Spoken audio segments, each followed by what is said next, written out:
బెజవాడ గోపాలరెడ్డి ఉప ముఖ్యమంత్రి ఆంధ్ర రాష్ట్రానికి, టంగుటూరి ప్రకాశం పంతులు ముఖ్యమంత్రి.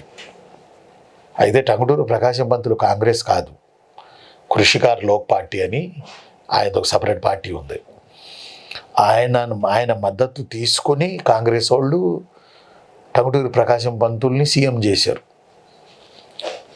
భూ చట్టాలు, భూ సంస్కరణలు, రెవెన్యూ సంస్కరణలు ఇలాంటి రకరకాల వివాదాల వల్ల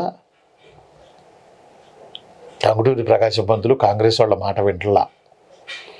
అందువల్ల ఏం చేశారంటే 1956 నవంబర్ 16 నుండి 1955 మార్చి 27 వరకు టంగుటూరి ప్రకాశం పంతులు ప్రభుత్వాన్ని పతనం చేసి రాష్ట్రపతి పాలన విధించారు. ఆంధ్ర రాష్ట్రంలో అప్పట్లో ఏర్పడిన 4 రోజులకే రాష్ట్రపతి పాలన. టంగుటూరి ప్రకాశం మొండి, వినరు, ఆయన ఎవరిని లెక్క చేయరు. ఇంకా ఆయన పెద్ద మనిషి తరా ఉన్నారు, జాతీయోద్యమ పోరాటాలు చేశారు అని చెప్పి కాంగ్రెస్ వాళ్ళు మద్దతు ఇచ్చి కూర్చోబెడితే వాళ్ళిద్దరి మధ్య గొడవలు అయినాయి. అందువల్ల టంగుటూరి ప్రకాశం పంతులు గారు రాజీనామా ఇచ్చేశారు. అప్పుడు మొదటిసారిగా రాష్ట్రపతి పాలన ఆంధ్ర రాష్ట్రంలో విధించారు. ఈ డేట్స్ ఇంపార్టెంట్. ఈ డేట్స్ మనకి important. 1954 November 16 to 1955 March 27 first రాష్ట్రపతి పాలన.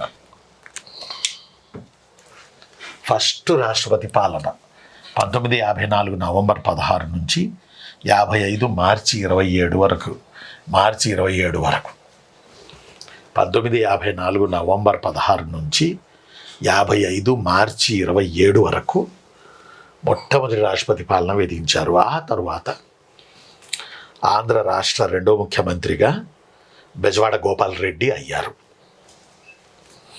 ఆంధ్ర రాష్ట్ర రెండవ ముఖ్యమంత్రిగా బెజవాడ గోపాలరెడ్డి అయ్యారు. వీరి దగ్గర ఉప ముఖ్యమంత్రిగా నీలం సంజీవరెడ్డి పనిచేశారు అప్ టు 56 వరకు. కాబట్టి ఆంధ్ర రాష్ట్ర మొదటి ముఖ్యమంత్రి టంగుటూరి ప్రకాశం పంతులు, మొదటి ఉప ముఖ్యమంత్రి బెజవాడ గోపాలరెడ్డి, తర్వాత రెండవ ఆంధ్ర రాష్ట్ర ముఖ్యమంత్రి బెజవాడ గోపాలరెడ్డి, అప్పుడు ఉప ముఖ్యమంత్రి నీలం సంజీవరెడ్డి.